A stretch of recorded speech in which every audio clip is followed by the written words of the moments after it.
বাকের জলযাত্রাকে হিন্দিতে বলে কাওয়ার বা কাওর। সংস্কৃত শব্দ কানরথি থেকে এসেছে কাওয়ার। দক্ষিণ ভারতে বলে কাভারি। কাভারি থেকেই বাংলা এসেছে কাবারি। কাবারি মানে বাঁশের চটা।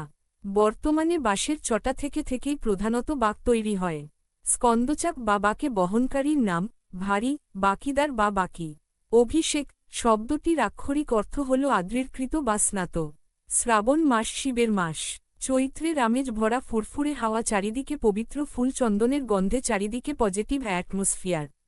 গঙ্গার ঘাটে ঘাটে গেরুয়া বা লাল পোশাক পরিহিত মানুষের সমাগম। তাদের কাঁধে বাঁক, আবার কারোর হাতে ঘট। দলবদ্ধভাবে নরনারীর সমাগম। তারা সবাই গঙ্গা মাতার পবিত্র জলে স্নান করে মাতার আশীর্বাদ নিয়ে ঘটিতে গঙ্গাজল ভক্তি করে চলে তাদের গন্তব্যস্থলে, যেখানে রয়েছে দেবাদিদেব মহাদেব। এই শ্রাবণ মাস জুড়ে দেবের অধিপতি মহাদেবের সকল লিঙ্গগুলিতে ভক্তরা লিঙ্গের মাথায় গঙ্গাজল অর্পণ করে তাদের সকল মনস্কামনা জানায়। তারা সবাই হার হার মহাদেব নাম উচ্চারণ করতে করতে দলবদ্ধ নরনারীরা তাদের কারোর মাথায় পবিত্র গঙ্গাজলের ঘড়া থাকে, আবার কারোর কাঁধে বাঁক নিয়ে সেই বাঁকের দুদিকে থাকে দুটি গঙ্গাজল ভর্তি ঘড়া। এই বাঁকগুলির দৈর্ঘ্য আবার বিভিন্ন হয়। কারোর কাঁধে থাকে 5 ফুট দৈর্ঘ্যের বাঁক, আবার কারোর থাকে 10 ফুট দৈর্ঘ্যের বাঁক। এই বাঁকগুলি যেমন এককভাবে নিয়ে যাওয়া যায়, আবার একাধিক ব্যক্তিও একটি বাঁক করে জল নিয়ে যান। সেক্ষেত্রে বড় বাঁক লাগে। মাঝপথে যাতে ভেঙে না যায় তার জন্য পিতলের পাতি বসানো থাকে ঘটের নিচে। বরুচণ্ডীদাসের শ্রীকৃষ্ণকীর্তন কাব্যের ভারখণ্ডের সূচনাপদে বাঁক ও শিকা প্রস্তুতি নিয়ে চমৎকার বর্ণনা আছে। চাম্রগাছ হল বুনো কাঁঠাল গাছ। এর অপর নাম চাপলিশ গাছ। পাশ সরু করে কেটে মাঝখানে পুষ্ট রাখা হতো। পাশে শিকে ঝোলানোর জন্য রাখা হতো খাপ বা গুটি। লোকশিল্পীরা বলেন খাপুটি। ঝামা দিয়ে মেঝে চিকন করা হতো বাহুক। শিকা প্রস্তুতির জন্য পাটের গুছি 12 প্রহর ধরে জলে ভিজিয়ে শুকিয়ে নিয়ে 4 গুচি করে সুতলি প্রস্তুত করে শিকা বোনা হতো। শিকার নিচে বাঁধা হতো সুদৃশ্য বীরে।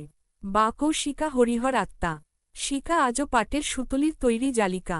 ঐতিহ্যবাহী লোকশিল্পের দৃষ্টান্ত। বিভিন্ন ধরনের নান্দনিক নকশি শিকা থাকলেও শিবের জলযাত্রায় লাগে জালিশিকা বা হাড়ি শিকা, যা বাঁকের দুপাশে থাকা ঘটকে ধরে রাখে। ঘটকে এর ওপরে বসানো হয়। শ্রীমদ্ভাগবত গীতার 9ম অধ্যায়ের 26 নম্বর শ্লোকে শ্রীকৃষ্ণ ভক্তির সঙ্গে স্বীয় পূজাপদ্ধতি সম্পর্কে বলেছেন, পত্রং পুষ্পং ফলং তয়ং, দানের বিষয়টি।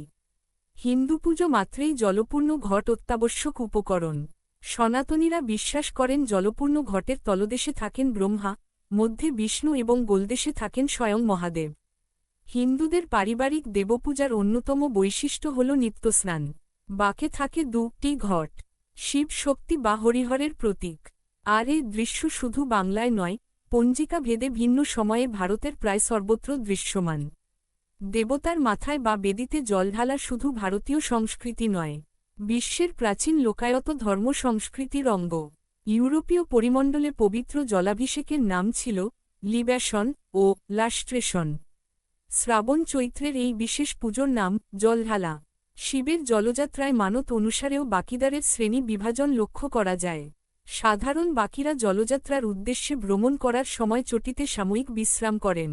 সেক্ষেত্রে কাঁধ থেকে বাঁক নামিয়ে স্ট্যান্ডে বা গাছের ডালে রাখেন। খাড়া বাকিদের ক্ষেত্রে কাঁধ থেকে বাঁক নামে না। ডাক বাকিরা গঙ্গা থেকে জল ভরার পর প্রায় দৌড়তে থাকেন।